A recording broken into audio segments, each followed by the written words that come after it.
Chapter 1. The cool October evening. Reggie Townsend's fingers flew across the keyboard, the soft clack of keys blending with the low hum of his desk lamp. His home office was a cocoon of quiet efficiency. Dual monitors glowing, coffee cooling in a mug that read, "Trust me, I'm debugging." Outside, the city was settling into its autumn lull, the kind of crisp October night that made people crave blankets and pumpkin spice. Reggie barely noticed the time until his eyes flicked to the corner of the screen. 9:58 p.m. He stretched, rolling his shoulders, and glanced out the window for no reason other than habit. That's when he saw it, movement in the park across the street. A soccer ball rolled lazily under the glow of a lamppost, coming to rest against the base like it had been kicked by a ghost. Reggie frowned. The park was usually empty this late. Then he saw her. A little girl, bundled in an oversized coat, half ran, half waddled toward the ball. She couldn't have been more than 5. Her tiny hands scooped it up, and without hesitation, she turned and disappeared deeper into the park, beyond the reach of the lights. Reggie froze. His brain tried to rationalize. Maybe her parents were nearby, maybe there was a late-night game, but logic didn't stick. There was no reason for a child that young to be out alone at this hour. His chair scraped back before reason caught up. He grabbed his hoodie, shoved his phone into his pocket, and was out the door, crossing the street with long strides. The October air bit at his cheeks, sharp and cold, but adrenaline burned hotter. The park was quiet, too quiet. Leaves rustled underfoot as Reggie scanned the shadows. "Hey!" he called softly, not wanting to startle her. "Kiddo? You okay?" No answer, just the whisper of wind through branches. He followed the path, eyes darting left and right, until a sound stopped him dead. It was faint, barely a breath, but it hit his ears like a gunshot. Shoo! Reggie turned toward the trees. About 20 yards off the path, a patch of dense bushes hid something. A lean-to made of cardboard boxes and old blankets. His stomach dropped. He hesitated, then thumbed his phone flashlight on. The beam cut through the dark, revealing a makeshift shelter. He stepped closer, voice low and steady. "I'm not here to hurt anyone. I just saw the little girl. Wanted to make sure she's okay." Silence stretched, taut as wire. Then a voice answered, quiet but edged with steel. "She's fine." Reggie stopped a few feet away, angling the light so it wasn't in her eyes. A woman crouched inside the shelter, arms wrapped protectively around the child. Her chin lifted, defiant despite the shadows. The girl clung to her, wide-eyed but silent. Reggie's heart twisted. They weren't just hiding, they were living here. He swallowed hard. "Look, I don't want trouble, but it's freezing out here.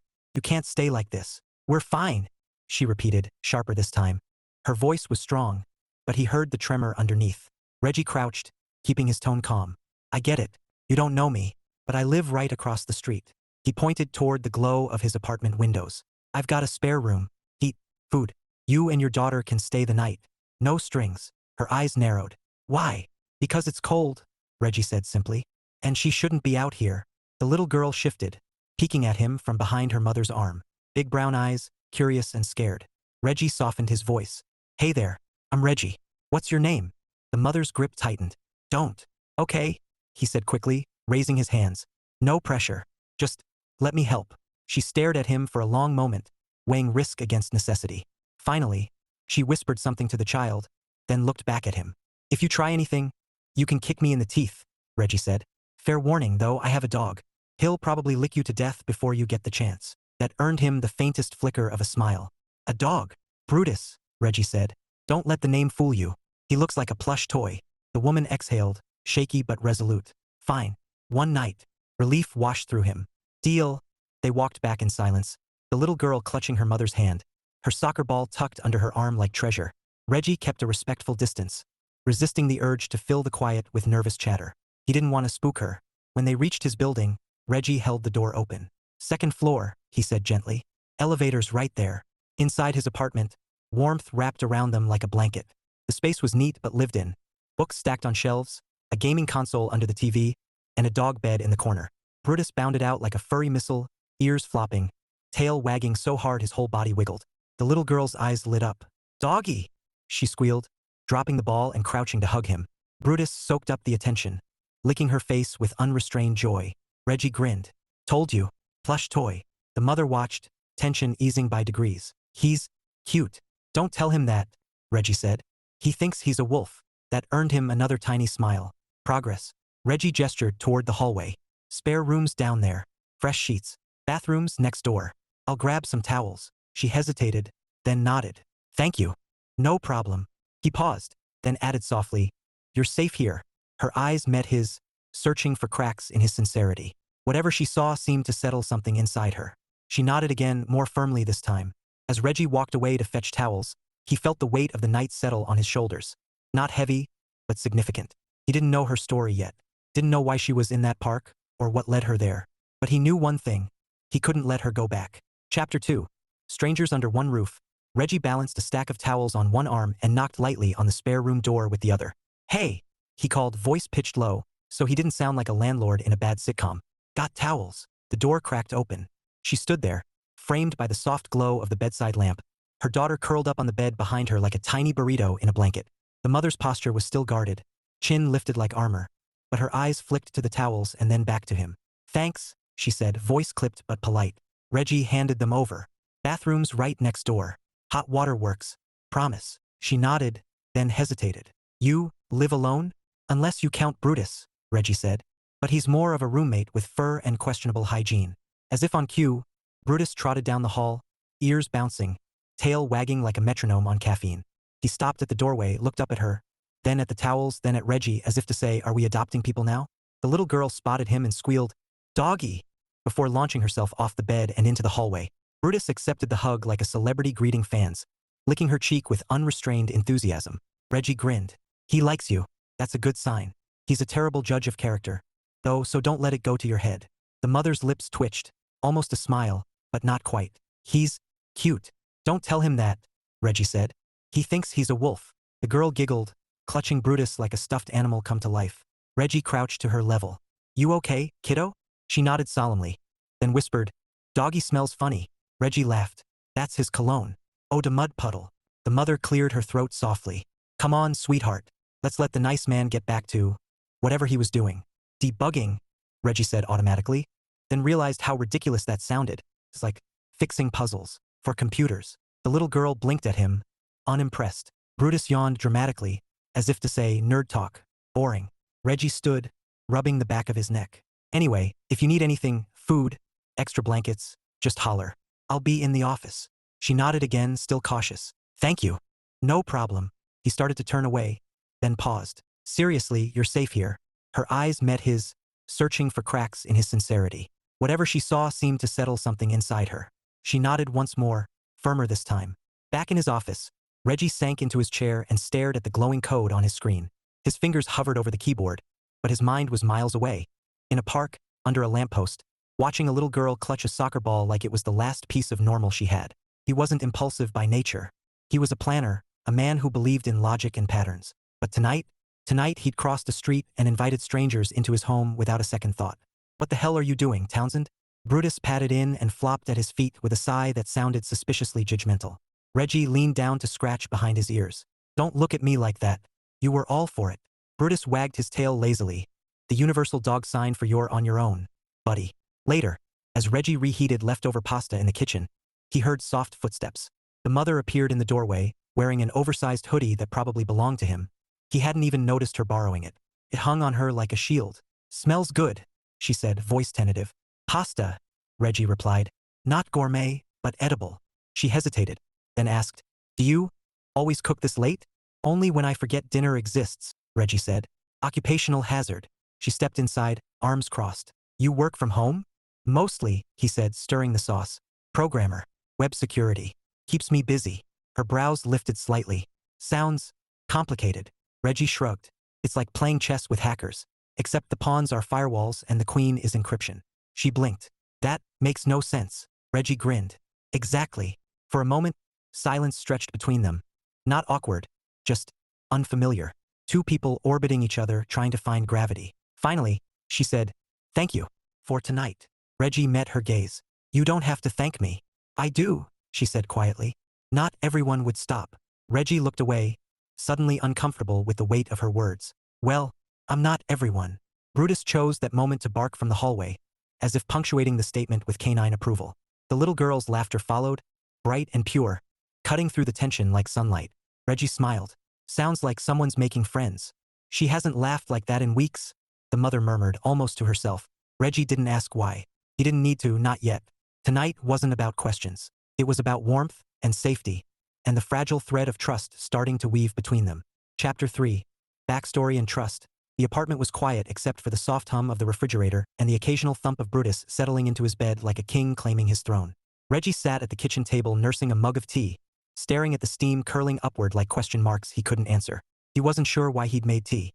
He wasn't even sure why he was still sitting here instead of retreating to his office and burying himself in code. Maybe because the night felt heavier than usual, and silence had a way of pressing on his chest. The sound of footsteps pulled him from his thoughts. She appeared in the doorway, hair damp from a shower, wearing the same oversized hoodie that made her look like she'd borrowed a piece of safety. Her daughter was asleep. Reggie could tell by the way her shoulders sagged, relief and exhaustion mingling in her posture. "Couldn't sleep?" he asked gently. She hesitated, then stepped inside. "Not really." Reggie gestured to the chair across from him. "Tea." She eyed the mug like it was a foreign object. "What kind?" "Chamomile," he said. Non-threatening. "Won't bite." That earned him a faint smile. She slid into the chair, wrapping her arms around herself. "You drink tea at midnight?" "Only when I'm trying to look less like a caffeine addict," Reggie said. "Coffee's my usual poison." Her lips twitched again, but the smile didn't quite reach her eyes. They were tired eyes, tired in a way that went beyond lack of sleep. Tired like someone who'd been carrying too much for too long. Reggie cleared his throat. "If you want to talk, I'm here." She stared at the steam rising from his mug, silent for a long moment. Then softly, "We've been out there for 3 weeks." Reggie's chest tightened. "In the park." She nodded. "Before that, a shelter. Before that." Her voice trailed off, like the words had run out of strength. He didn't push. He just waited. Finally, she said, "I had a job. Retail. Nothing fancy, but steady. Then the store closed. No warning. Just gone. I tried to find something else. But," she shrugged, a brittle gesture.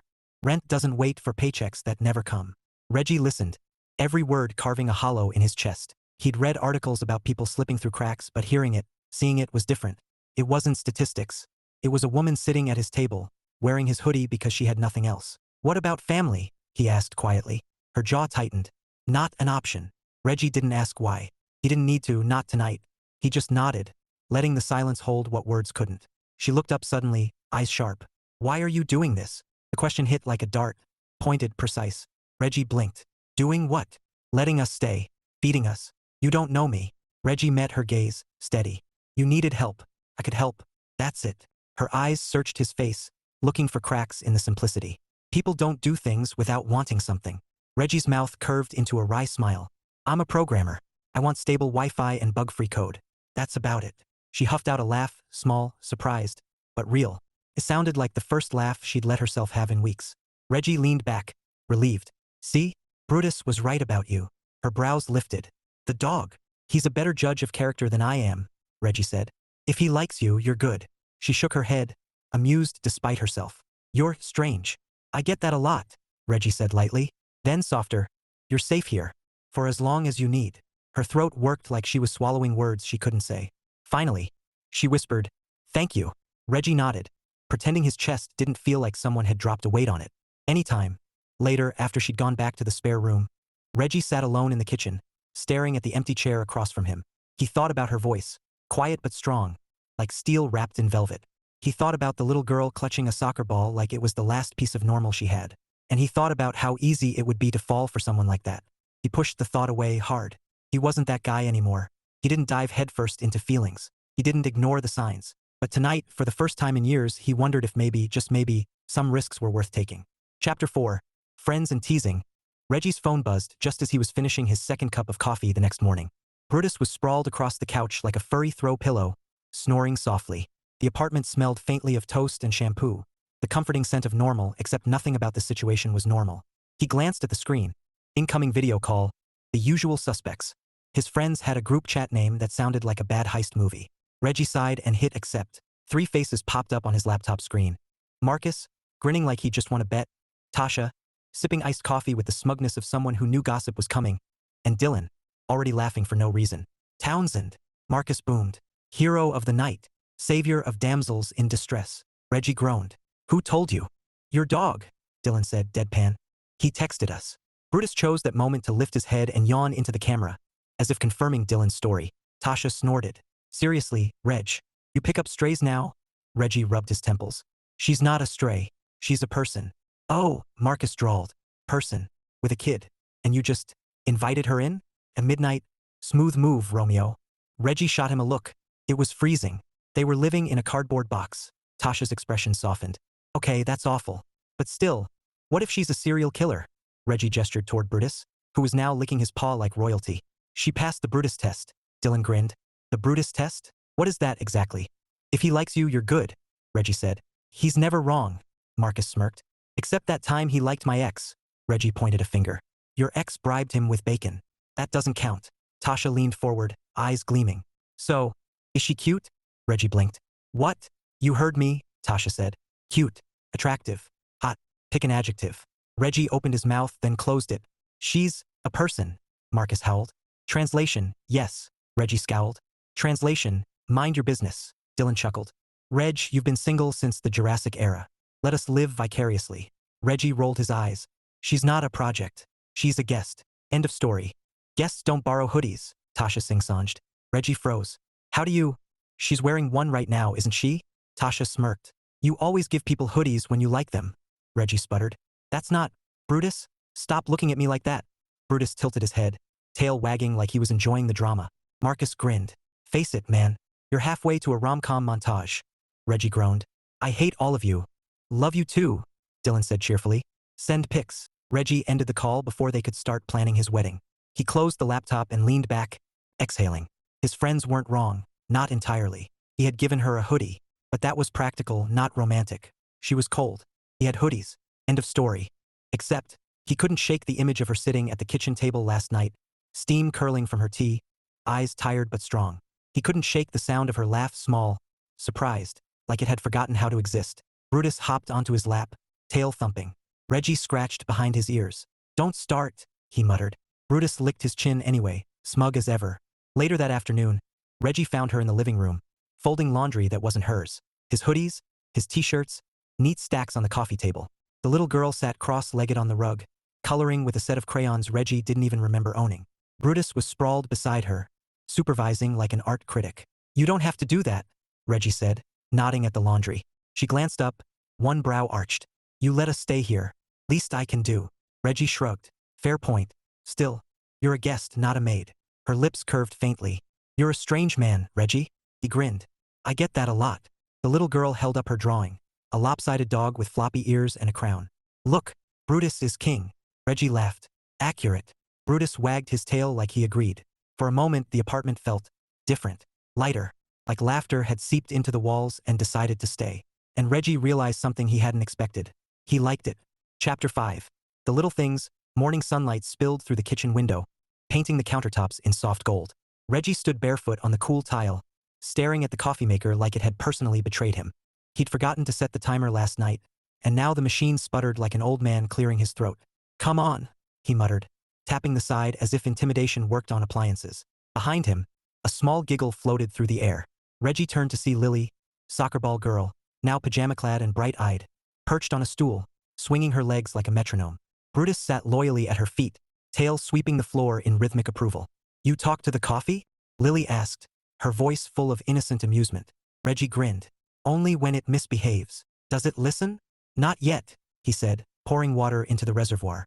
But I'm optimistic. From the hallway came the soft shuffle of footsteps. Her mother, Claire, as he'd learned 2 nights ago, entered the kitchen, hair pulled into a messy bun, wearing one of Reggie's spare hoodies that dwarfed her frame. She paused, taking in the scene. Lily giggling, Brutus wagging, Reggie arguing with a coffee maker. Morning, she said cautiously, like the word might break something fragile. Reggie glanced over his shoulder. Morning.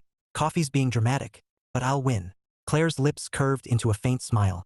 I can make breakfast, she offered, stepping toward the fridge. You don't have to, Reggie began, but she was already pulling out eggs and bread with quiet efficiency. I want to, she said simply, and that was that.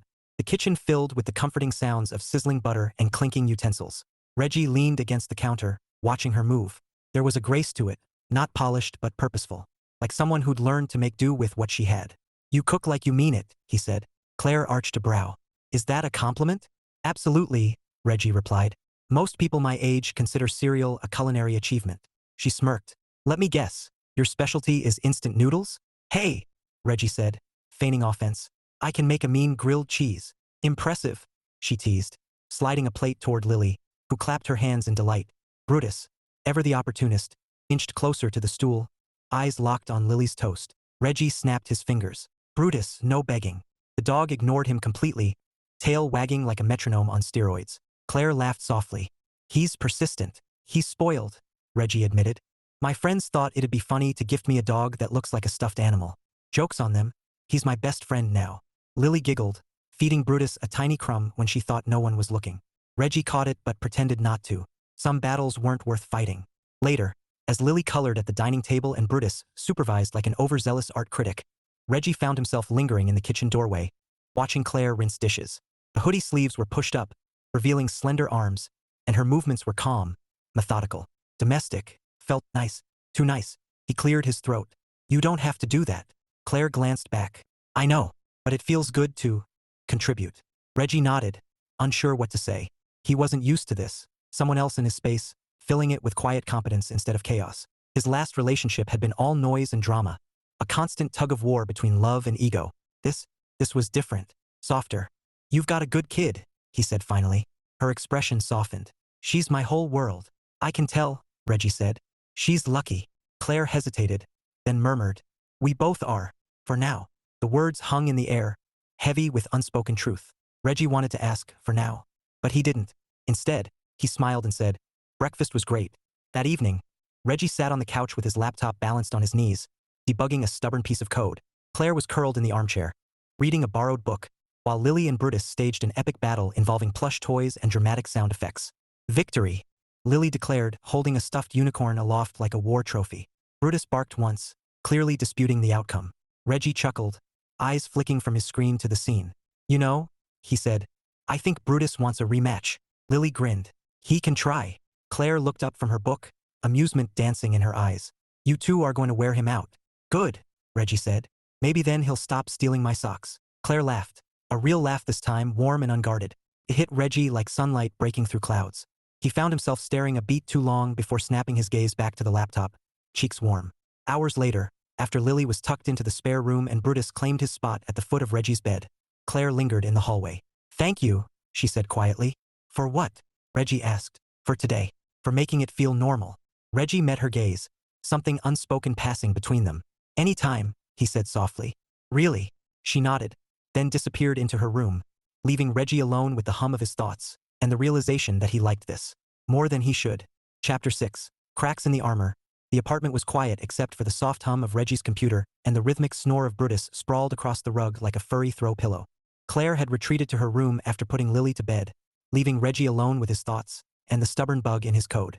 He stared at the screen, but the lines of text blurred, dissolving into memories he'd spent years burying. It wasn't the first time they crept in, but tonight they came with teeth. Signs before the crash. That was his mantra now. Look for the patterns, the anomalies, the subtle shifts that spelled disaster. It worked in code. It worked in life. Or so he told himself. He leaned back in his chair, rubbing his temples, and let the memory play out like a cruel rerun. He was 27, standing in his home office, phone pressed to his ear. Her father's voice was warm, conspiratorial, helping him plan the perfect proposal. Reggie had it all mapped out.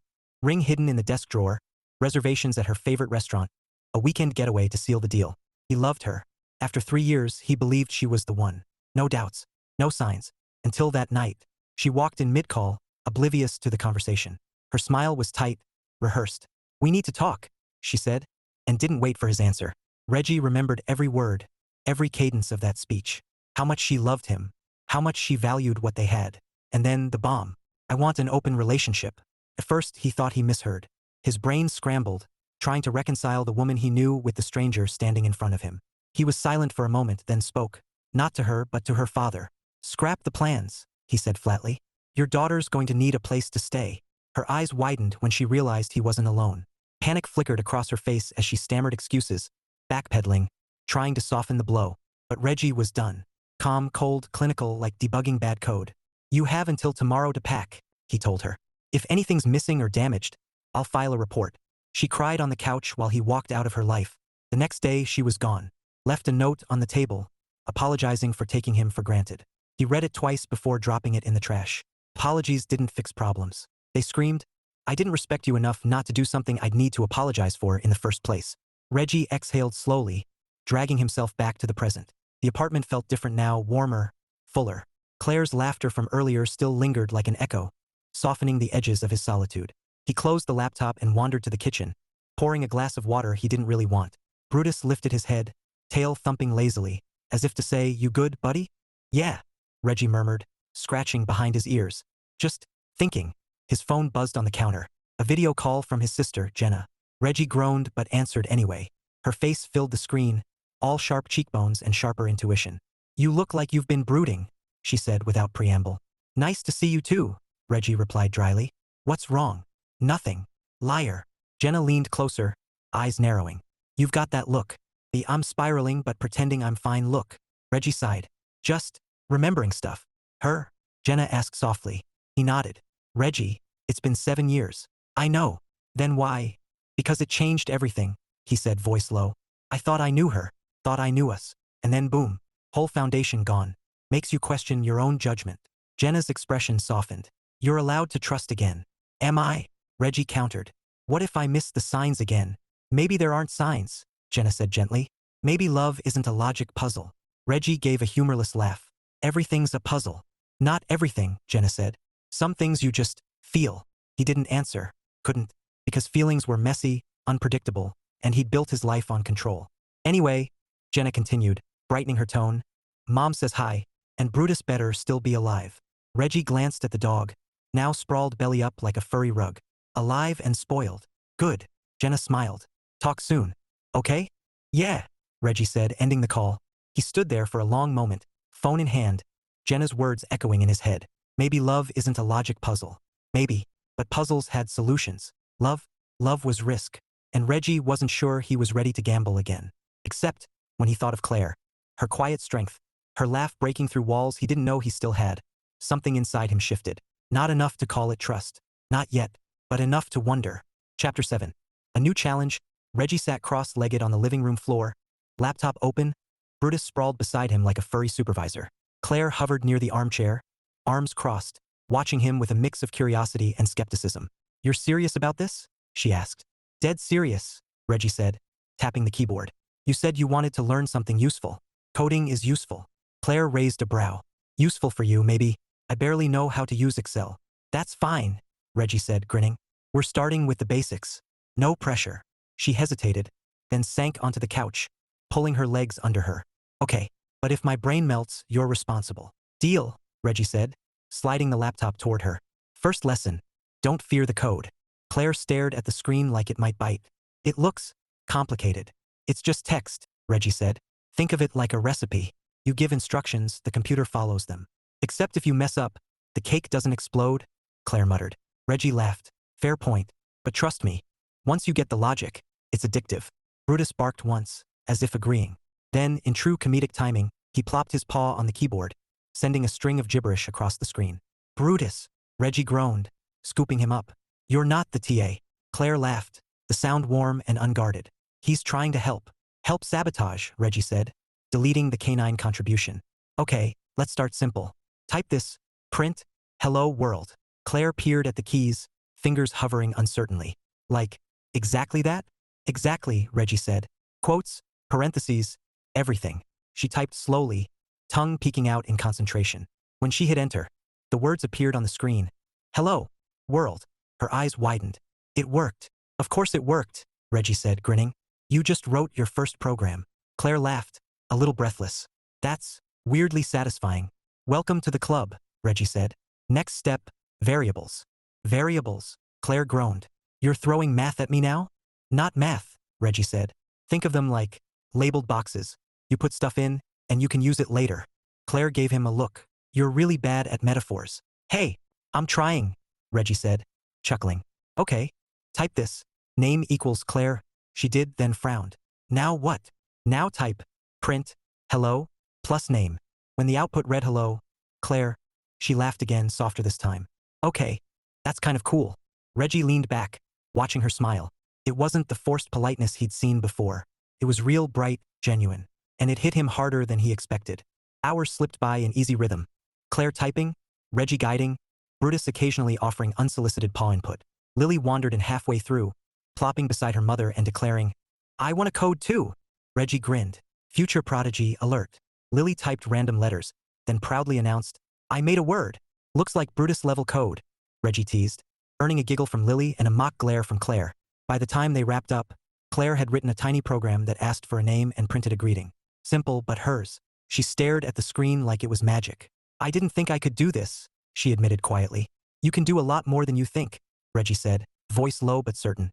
Her eyes met his, something unspoken passing between them. For a moment, the room felt smaller, warmer, like the world had narrowed to just this couch, this laptop, this quiet connection. Then Lily yawned dramatically, breaking the spell. Bedtime. Bedtime, Claire said, smiling as she stood. Thanks, Reggie. Anytime, he replied, watching her disappear down the hall with Lily in tow. Brutus nudged his hand, tail wagging. Reggie scratched behind his ears, murmuring, Yeah, buddy, I think we're in trouble. Chapter 8, Sparks Fly. The apartment was quiet except for the soft click of keys and the occasional sigh from Reggie's desk. He was deep in code, brow furrowed, lips pressed into a thin line, the infamous programmer face, as Claire had dubbed it. She leaned against the doorway, arms crossed, watching him with a smile tugging at her lips. He hadn't noticed her yet, too absorbed in the glowing screen. His focus was almost comical, like the fate of humanity depended on that bug fix. You know, she said finally, voice teasing, if you frown any harder, your forehead might file for workers' comp. Reggie startled, spinning in his chair. What? Oh hey. He rubbed the back of his neck, sheepish. Didn't hear you. Clearly, Claire said, stepping into the room. You looked like you were negotiating world peace. Close, Reggie said, grinning. Trying to stop a security breach. Same stakes. She laughed, the sound warm and easy. You really love this stuff, don't you? Reggie shrugged, leaning back. It's predictable, logical. You follow the rules, you get the result. Claire tilted her head. Unlike life. Exactly, Reggie said, then paused, realizing how that sounded. I mean, yeah, life's messy. Code isn't. Claire smiled faintly. Messy isn't always bad. Reggie met her gaze, something flickering in his chest. Depends on the mess. For a moment, the air shifted, charged, quiet, like the pause before lightning. Claire felt it too. She looked away, pretending to study the shelves lined with programming books and a framed photo of Brutus wearing sunglasses. Nice decor, she said lightly. Very geek chic. Reggie chuckled. Thanks. Brutus picked the theme. As if on cue, Brutus trotted in, tail wagging, a plush toy dangling from his mouth. He dropped it at Claire's feet like an offering. She bent to pick it up, laughing. Is this a bribe? Probably, Reggie said. He likes you. Claire smiled, scratching Brutus behind the ears. He's not the only one. The words slipped out before she could stop them. Her cheeks flushed, and she busied herself with the toy, hoping he hadn't noticed. But he had. Oh, he definitely had. Reggie's heart thudded, loud enough to drown out reason. He wanted to say something, anything, but the weight of old fears pressed down like a hand on his chest. Instead, he settled for a crooked smile. Brutus has good taste. Claire laughed softly, still avoiding his eyes. So, what's next in my coding journey? Reggie seized the lifeline. Loops, he said, spinning the laptop toward her. Prepare to meet your new best friend. Repetition. She groaned. Sounds thrilling. It is, Reggie said, grinning. Trust me. They spent the next hour tangled in logic and laughter. Claire typing, Reggie guiding, Brutus occasionally pawing the keyboard like an overzealous intern. Every time their hands brushed, Claire felt a spark skitter up her arm, and judging by the way Reggie's breath hitched, he felt it too. At one point, she leaned closer to read a line of code, her shoulder brushing his. He froze, the scent of her shampoo, something soft and clean, filling his senses. For a heartbeat, he forgot about loops, variables, and every rule he lived by. Claire glanced up, meeting his eyes. The world narrowed to that look, warm, questioning, charged with something neither of them dared name. Then Lily's voice rang out from the hallway. Mom! Brutus stole my sock. The spell shattered. Claire laughed, standing quickly. Duty calls. Reggie watched her go, heart pounding like a drum. Brutus trotted after her, sock dangling triumphantly from his mouth. Reggie exhaled, dragging a hand through his hair. Yeah, he muttered to the empty room. Definitely in trouble. Chapter 9. Outside pressure. Sunday evening found Reggie staring at his laptop like it was a ticking bomb. The screen displayed a familiar torment. Family video call. 6 p.m. He loved his family most days, but these calls had a way of turning into interrogation sessions disguised as casual conversation. Brutus sat at his feet, tail wagging, oblivious to the impending chaos. Claire was in the kitchen helping Lily with a puzzle, laughter drifting down the hall like sunlight through blinds. Reggie almost considered faking a power outage. Almost. The call connected, and his sister Jenna's face filled the screen first, all sharp cheekbones and sharper instincts. There he is, she announced. Mr. Lone Wolf. Hi, Jenna, Reggie said flatly. Then came his mother, smiling like a woman who'd raised 3 kids and still had energy to meddle. Reggie, honey, you look pale. Are you eating? Yes, Mom, Reggie said, resisting the urge to glance toward the kitchen where Claire was slicing apples. I'm fine. His brother Mark popped in next, grinning like a man who lived to stir the pot. Still single, Reggie groaned. Can we not? Just asking, Mark said innocently. You're 34, man. Clock's ticking. Thanks for the reminder, Reggie muttered. Jenna smirked. You know, there's this thing called dating apps. Not interested, Reggie cut in. Why not? Mom asked, leaning closer to the camera like proximity could force honesty. You're handsome, successful. Mom, Reggie warned. And you've got that adorable dog, she continued. Women love dogs. Brutus barked on cue, as if endorsing the statement. Reggie shot him a look. Traitor. Mark laughed. Seriously, though, what's stopping you? Reggie hesitated, words tangling in his throat. He could say work or timing or any of the excuses he'd perfected over the years. But before he could answer, a voice floated from the kitchen.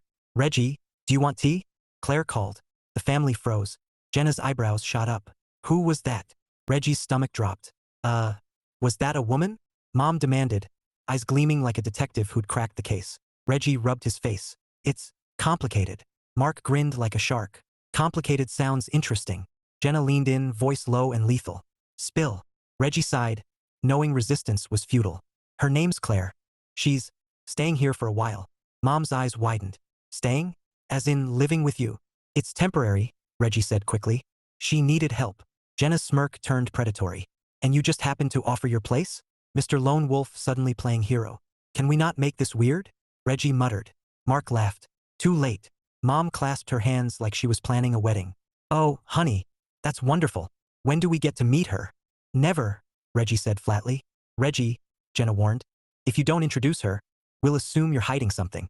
I'm not hiding anything, Reggie insisted, though his pulse betrayed him. He wasn't hiding Claire, he was protecting her. Protecting himself. Because the truth was, he liked having her here. Liked it too much. Fine, Jenna said, eyes narrowing.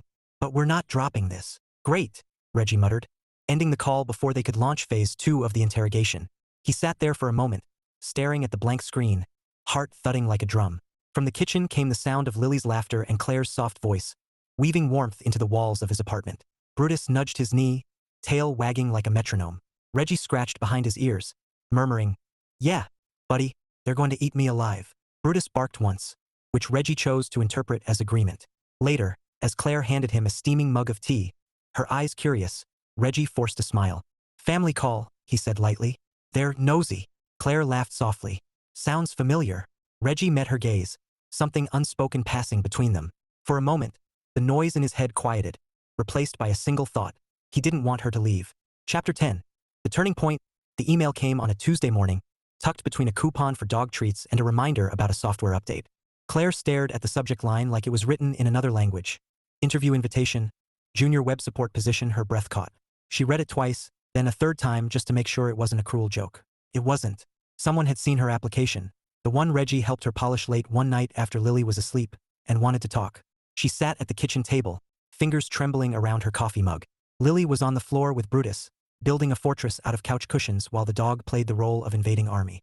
Claire watched them, heart swelling and sinking all at once. This was good. This was what she wanted. Independence, stability, a chance to stand on her own 2 feet again. So why did it feel like loss? Reggie found her like that. Quiet, still, staring at her phone like it held both salvation and doom. He leaned against the doorway, mug in hand. You look like someone just told you aliens are real. Claire blinked, startled. I got an interview. Reggie's face lit up, bright and genuine. Claire, that's amazing. She smiled, but it didn't quite reach her eyes. Yeah, it is. Reggie crossed the room, pulling out the chair beside her. Hey, this is huge. You've worked hard for this. I know, she said softly, tracing the rim of her mug. It's just, if I get the job, I'll have to move out. The words landed like a stone in Reggie's chest. He masked it with a grin that felt too tight. That's the idea, right? Fresh start. Claire nodded, but her throat ached. Right? For a moment, silence stretched between them, filled only by Lily's laughter and Brutus's enthusiastic barking. Reggie stared at the table, fingers drumming lightly, then said, You'll crush it. Want me to help you prep? Claire looked up, meeting his eyes. Warm, steady, familiar. The kind of look that made her want to stay. Yeah, she whispered. I'd like that.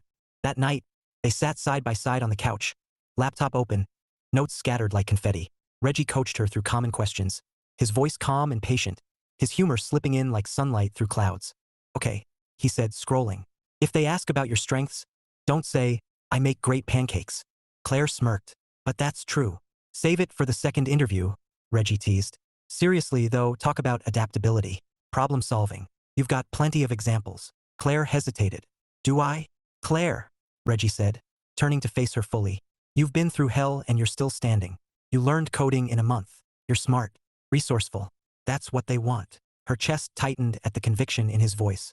You really think I can do this? I don't think, Reggie said softly. I know. The words settled over her like a blanket, warm and heavy. She wanted to believe him, wanted to believe in herself. But beneath the hope was a thread of fear, fear of failing, fear of leaving, fear of losing this fragile, unexpected happiness. When Lily finally fell asleep and the apartment went quiet, Claire lingered in the doorway of the living room, watching Reggie pack up his laptop. He looked tired, but when he glanced up and saw her, his smile was easy. Big day tomorrow, he said. Yeah, she murmured. Thanks for everything. Anytime, Reggie replied, and meant it. She nodded, then slipped into her room, closing the door softly behind her. Leaning against it, she pressed a hand to her chest, feeling the steady thrum of her heart, and wondering when it had started beating for more than survival. Reggie sat alone on the couch, Brutus curled at his feet, staring at the darkened hallway. He should feel proud. He did feel proud. But tangled up in that pride was something heavier, something he didn't want to name, because tomorrow could change everything. And for the first time in years, Reggie realized he didn't want things to change. Chapter 11. Confession and Chaos. The interview was over. Claire had walked out of the office building with a smile that felt too big for her face, clutching the promise of a follow-up email like a lifeline. She'd done it, answered every question, kept her voice steady, even cracked a joke that made the hiring manager laugh. She should have been floating. Instead, her chest felt heavy, because every step toward independence was a step away from Reggie. By the time she reached the apartment, Lily was bouncing like a pinball. Mom, did you win? Claire laughed, scooping her up. I think so, baby. Reggie appeared in the doorway, Brutus trotting at his heels. His grin was pure sunlight. You nailed it, didn't you? Claire's throat tightened. I think I did. He crossed the room in 2 strides, pulling her into a hug before he could think better of it. It was quick, almost casual, but his arms were warm, solid, and for one dizzying second, Claire let herself lean in. Then Lily squealed, group hug, and wedged herself between them, Brutus barking like a cheerleader. The moment shattered into laughter, but the echo of it lingered long after. That evening, Claire suggested a walk in the park to burn off Lily's energy. Reggie agreed because saying no to Lily was like saying no to gravity. The October air was crisp, leaves crunching underfoot as they strolled along the path. Brutus darted ahead, tail wagging like a metronome on steroids. Lily chased him, giggling, while Claire and Reggie trailed behind in companionable silence, until Brutus spotted a squirrel and bolted into the trees. Brutus! Reggie groaned, breaking into a jog. Not again. Claire laughed, following him off the path. He's got ambition. Yeah, well, ambition doesn't fit in my bathtub, Reggie muttered, scanning the underbrush. Brutus! Come on, buddy. They found him near a muddy patch, triumphant with a stick twice his size. Reggie lunged, slipped, and landed squarely in the muck. Claire gasped, then clapped a hand over her mouth to stifle a laugh. Are you okay? Reggie sat up, dripping mud, and gave her a look that was equal parts misery and amusement. Define okay. Claire lost it, laughter spilling out like water from a cracked dam. Reggie chuckled too, because honestly, what else could he do? He looked ridiculous, and she looked radiant, cheeks flushed, eyes bright, laughter ringing through the trees like music. Something inside him snapped, not in a bad way but in the way a lock gives under pressure. He stood, mud and all, and said, Claire. She sobered, breath hitching at the tone in his voice. Yeah, I don't want you to move out. The words hung in the air, raw and unpolished, but true. Claire stared at him, heart pounding like a drum. Reggie, I know it's selfish, he said quickly. You deserve this job, this chance. But, he broke off, dragging a hand through his hair, leaving a streak of mud. I like having you here. You and Lily. Feels, right? Claire's throat ached. I don't want to leave either. Reggie froze. You don't. She shook her head, tears pricking her eyes. I thought I did. I thought I needed to. But then I met you. And, her voice cracked. You make me feel safe. Seen. Like I'm more than just surviving. Reggie closed the distance in 2 strides. Mud be damned. His hands cupped her face, gentle but sure. You are, he whispered. You're so much more. And then he kissed her. It wasn't fireworks or fanfare. It was soft, steady, like the first warm day after a long winter. Claire melted into it, arms looping around his neck, heart soaring and breaking all at once because this felt inevitable, like gravity finally winning. When they pulled apart, Lily was standing a few feet away, Brutus at her side, both staring like they'd witnessed a major plot twist. "Are you gonna marry my mom?" Lily asked matter-of-factly. Reggie blinked. Claire laughed through her tears, pressing a kiss to Lily's forehead. "Let's start with dinner. Okay?" Lily shrugged. "As long as Brutus comes." Brutus barked, tail wagging like he'd just sealed the deal. Chapter 12. Building a future. The apartment smelled faintly of coffee and cinnamon, the kind of scent that made mornings feel like promises. Reggie sat at the dining table, laptop open, fingers flying across the keyboard as he debugged a stubborn script. Across from him, Claire mirrored his posture, her own borrowed laptop glowing with lines of code. It had been months since that October night in the park. Months of shared breakfasts, late-night talks, and quiet laughter that stitched two broken lives into something whole. Claire had a job now, remote like Reggie's, thanks to his patient tutoring and her relentless determination. She wasn't just surviving anymore. She was thriving. And Reggie, he was happy. Really inexplicably happy. "Okay," Claire said, breaking his train of thought. "Explain this again. Why does my loop keep breaking?" Reggie leaned over, scanning her screen. "Because you're missing a semicolon." Claire groaned. "I hate semicolons. They're tiny tyrants," Reggie agreed solemnly. "Ignore them at your peril." She shot him a look, half amused, half exasperated. "You enjoy this, don't you? Watching you suffer?" "Absolutely," he teased, then softened his tone. "You're doing great, Claire. Seriously." Her lips curved into a smile that still managed to knock the wind out of him. "Thanks for all of this." Reggie shrugged, trying to play it cool. "You did the hard part." "Not alone," she said quietly. The words hung between them, warm and heavy. Reggie felt something shift, again.